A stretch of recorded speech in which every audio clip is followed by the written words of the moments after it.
عيني على أهل كايرو لغط ابنها من يسايرو، الكل عامل مثالي ونسلم في بعض يعايرو. عيني على أهل كايرو لغط ابنها من يسايرو، الكل عامل كل سنة وانتم طيبين. له شهر رمضان المبارك، عاد الله على مصر والأمة العربية بالخير واليوم المبارك. برنامجنا مذيع، برنامج مختلف تماما عن كل البرامج، لأننا بنستضيف واحد من ضمن الناس اللي بيدعوا أو بيقولوا إحنا اكتشفنا أو افتكرنا أو عملوا عمل يعني خارق، فبنستضيفه. فإذا صرح غير ذلك احنا بنتم تقديمه للمحاكمة ويتم الرد عليه. معانا ضيف قال أنا سافرت من ريف مصر لخارج الدول العربية وعملت جولة سياحية في جميع دول العالم، ووصلت لابتكار جديد علشان أساعد شباب البلد عندنا بعد ما شفت إن معظم الشباب عندنا أصيب بعملية التصحر. هي عملية التصحر دي أنا عرفتها بقى لما نستضيف الضيف بتاعنا. ضيفنا هو الدكتور عادل.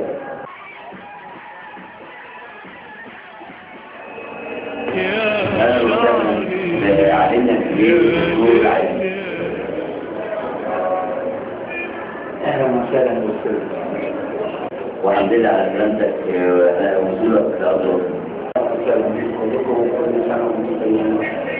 حضرتك وصلت ازاي للشاب بتاع حضرتك؟ والله أنا لقيت المشكلة دي منتشرة عندنا هنا. فمع مروري على الدول الأوروبية وكل المعامل الأوروبية استقريت في فرنسا. كنت وصلت لابتكارين من أكثر الابتكارات. الابتكار الأولاني جربته على كتكوت. كتكوت كان أطلع خالص. شوف بقى من كتكوت بالحالة دي إيه اللي بيحصل؟ أنا ابتديت التجارب عليه، ابتديت الزراعة طلع شعر صدقت الأول. فكانت من أنجح التجارب. قعدت اشتغل على الكتكوت لغاية ما كانت المفاجأة مبهرة، وكان أكثر من 40 بروفيسور قاعدين حاضرين لغاية ما لقوا من الكتكوت في خلال 48 ساعة كلاهم شعر. وحضرتك الموضوع ان الكتكوت يطلعوا ريش ولا ازاي طلعوا شعر؟ وإذا حصل أنا كنت فيها يطلعوا ريش، طلعت المفاجأة كبيرة جدا طلعوا شعر.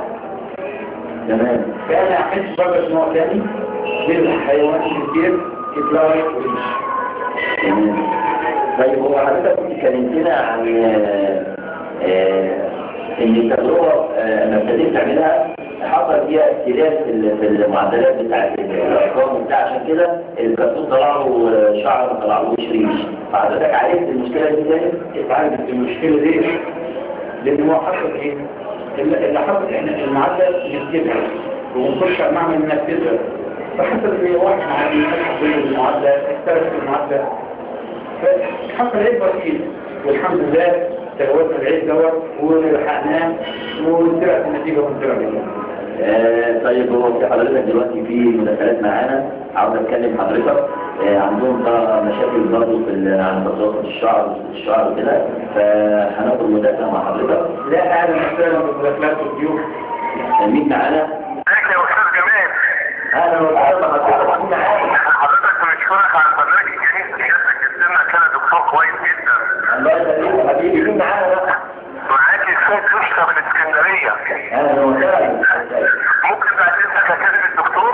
طبعا الدكتور مع حضرتك. ازيك يا دكتور؟ اهلا وسهلا. كل عام وحضرتك بخير. حضرتك انا كان ليا شعر بينزل لي بصه كده على عيني وكان يرفرف وكان جميل جدا وحلو. دلوقتي الفته الشعر راح خالص مني من قدام، فانا خايف نتيجه زي ما انت قلت المرض الخطير دوت. حضرتك ممكن تنصحني كده اعمل ايه؟ ده كمان مش بتنفسه يكون هو حواس حمراء دي غلط. لازم المش يكون كده حواس دورية وبتستعمل المش ما بنجيبش الشعر كده هو لا ده فقط بنجيب الشعر يجي على المش من هنا هو الجزئية دي كده اهو دي بتمنع التصرف بتاع الشعر وبتنشط لي فرط الشعر. غير كده هو مع الترتيبه الجديده اللي احنا عندنا بناخد وسيله من الجهات لثلاث جلسات ترجع كل حاجه لطبيعتها. انما لو اتاخرت عن كده هو هيبقى عنده تصحر امامي مستمر. نشكر السيد. شكرا. دكتور عارف طبعا بعد المدرسه اللي احنا حضرتك سمعناها ديت هو كان بيقول ان هو عنده شعر طويل على عينيه وبنت على عينيه وبعدين فقد الشعر دوت وعشان كده وصلنا لحضرتك فحضرتك عاوزين نعرفوا التركيبه اللي حضرتك عملتها علشان وصلت للعلاج بتاع الشعر. هو هنا زي ما قلت لحضرتك في خطأ شرطي من عنده في استعماله للمشط يجيب مشط الحواء. ده بيعمل عملية تجربة للشعر. مش بيكون دايما كده هو دائري لما يجي يتصرف بياكل من اليمين الشمال أو تسبيح جانبي. التسبيح الجانبي دوت ينشط الفرق الرأس وبيقوي الجذور بتاعت الشعر. وحضرتك الشعر وهي خلاص هيتابع ايه؟ الكشوف الأول إن إحنا أخطأنا حطينا حنا وبعض التركيبات الكيماوية كالإكسكور وحاجات دي. نسينا نحط أهم حاجة ودي أكتر حاجة مش عارف ليه إحنا متوفرة عندنا في مصر نستهدف فيها. ليه نستهدف حاجة زي دي؟ ليه؟ زيت للحمام. زيت للطيور. أيوة المخلفات الضرورية بتاعت الطيور دي معامل قوي ونشط تركيبة متكاملة متفرطة متجانسة بتديني تنشيط لفرط الرأس بتطلعي الشعر بدليل الكتكوت. تمام. هو طب نستخدم حضرتك في مداخلة معانا تاني. الو مين معانا؟ السلام عليكم يا استاذ جمال. السلام ورحمة الله وبركاته. اهلا وسهلا استاذ يوسف. كل سنه وانت طيب وحضرتك طيب والضيوف بتوعك بخير. انا ليا علاج صغير عند حضرتك كده. كان في دكتور كنت سيادتك مستضيفه في البرنامج مره. كان دكتور بقى على ما اظن. وانا كان عندي شويه سخونيه وكده حاجات بسيطه تنفخات لعويه فكتب لي شويه اعشاب. فمداويها وانا ماشي على اعشاب. وانا جالي اسمها مش راضي يقول لك لغايه دلوقتي. يعني عشان كده مع حضرتك نتيجة عكسية. يعني انا اسف بس اتمنى يكون البيت بتاعك جميل بالجلسه مع سيادتك وبالضيوف العزاء. فممكن اتعرض بالجلسه واكلم الدكتور وتعرض في جمالي. في دكتور مره وصف لي يشرب بطيخ احطه حاجات كده امراض يعني مش فاهم ايه اللي بيحصل بالظبط. المهم بيقول لي تصحر وبيقول لي ده قرع ده بيقول لي نص السن كبرت وكده فانا مش عارف بصراحه. كان جميل جدا دلوقتي انا كده مع الهوا كتير فممكن سيادتك يعني استفيد من الخبره بتاعت سيادتك لو سمحت يا دكتور عارف. طيب هو معاك الدكتور اهوت هيقول لك ايه المشكله اللي عند حضرتك. ماشي يا استاذ جمال. هي الحالة اللي عندك ديت بترجع للعملية. 3 أنواع من المشارات في مش خاص للتصحر الكامل اللي هو ده. في مش لشبه التصحر. في مش ده مخصوص للتصحر الأمامي والخلفي.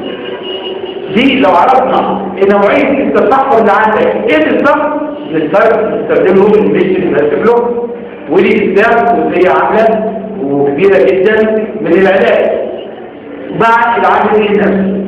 الجزئية الثانية اللي هو التركيبة الفعالة السيكولوجية الفسيولوجية اللي هي بتنفعل مع الشعر بتعمل تبرقات بتخرج تفتح مسام الشعر تلاقي الشعر طالع يرجع لطبيعته انك لسه الطفل موجود جديد رجع لك شعر طبيعي من اوله.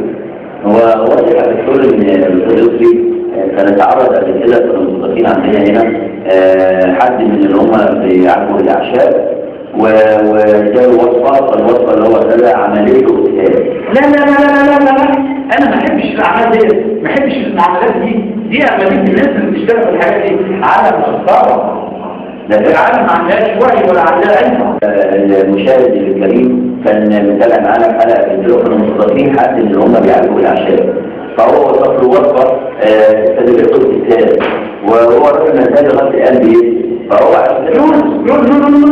لا طبعا انا ما بحبش الطريقه ديت، ما بحبش طريقه العلاج ديت. يا عالم اصلا نص فاضي، ناس ما عندهاش وعي علمي بتاخد اي حاجه في اي حاجه كده هو وتودي الناس في داهيه. لا احنا ماشيين بطريقه علميه. حضرتك الان المنظمه اللي هي بتتكلم بالاعشاب ديت اللي هي بتدرس الانسان للراجل، حضرتك برضه بتتكلم بالاعشاب. ايوه بس مش بطريقه نص، انا بتكلم بالاعشاب عن طريقه علميه. يعني لو رجعنا للقدماء المصريين من ايام الفراعنه، الحنه دي موجوده من ايامهم لغايه يومنا هذا. البنات عندنا استاذ يعني والدتي ووالدتك كل الناس دي بيستعملوا الحنه. الحنه دي معروفه طبعا، محدش يقدر يتكلم عنها، لكن الاختراع ايوه مع حضرتك انا النهارده رجعنا للسماد والكيماويات. قبل السماد والكيماويات ايه اللي كان بيراعى على الزرع عندنا؟ السماد طبعا كان زبد الحمام. زبد الحمام له معامل قوي جدا. بس ده للنبات حضرتك مش للشعر البني ادم.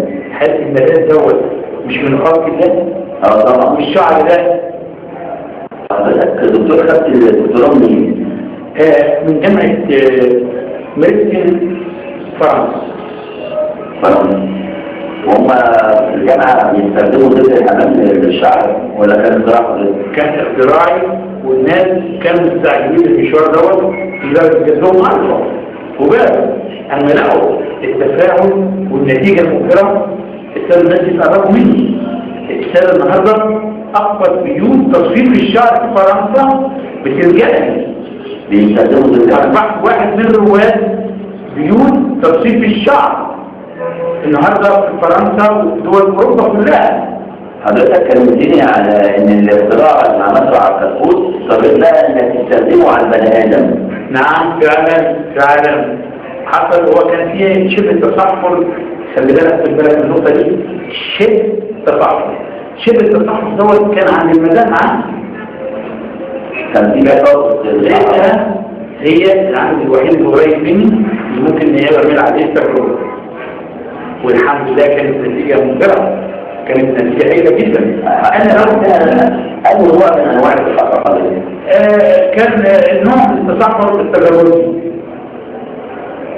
كان صوت الشعر والبنات الداير كله وابتدى يشرب في النص، فهو كان تصحر التجربي.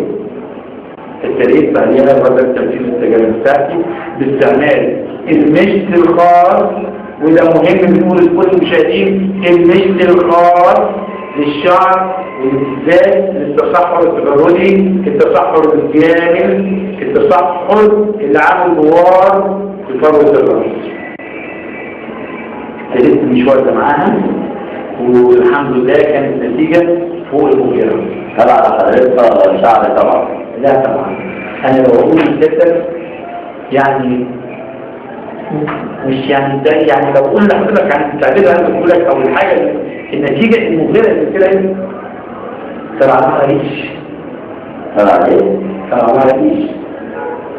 طبعا مش المكتب. ايوه هنتكلم نقول اشمعنى دي؟ طب اشمعنى ما اتكلمناش في الكتكوت لما طلعوا شعر؟ المشاهدين طبعا كل اللي بنشوف فيه ده كلام مش صحيح وكلام جد، واحنا نوعنا في بدايه البرنامج ان احنا البرنامج بتاعنا هيكتشف عمليات النصب والدجل اللي بتتم على المواطنين. الدكتور محمد السوري ايه رايك في كلام الدكتور عارف يقوله؟ والله يا فندم اولا انا بشكر حضرتك انك انت ان احنا سمعنا البرنامج بتاع حضرتك دوت، وبناء عليه عرفنا الدكتور عارف موجود مع حضرتك في البرنامج. ذكي جدا وعشان كده سافر خارج مصر، ولما رجع في مصر احنا بنشكر طبعا الامن وبنشكر الناس اللي بتدفع على خدمه المواطنين المصريين، ونشكرهم لانهم متابعينه من اول ما خرج من مصر الى ان وصل مره اخرى وتم القبض عليه. انا عايز اقرا ويا في نهايه اللقاء بنشكر الاخوان المشاهدين وبنتمنى كل خير يا رب، ويفضل في ظل امننا ان احنا نعيش في سلام، لان قواتنا المسلحه الامنيه خارج مصر ربنا يحميها لنا، وقواتنا الداخليه داخل مصر متابعه. بنشكرهم والى اللقاء في حلقه جديده وبرنامجكم مذيع على الهواء. عيني على اهل كايرو لبط ابنها من يسايره الكل عامل مثالي ونسلم في بعض عالي عيني على أهل كايرو لبط ابنها من يسايره الكل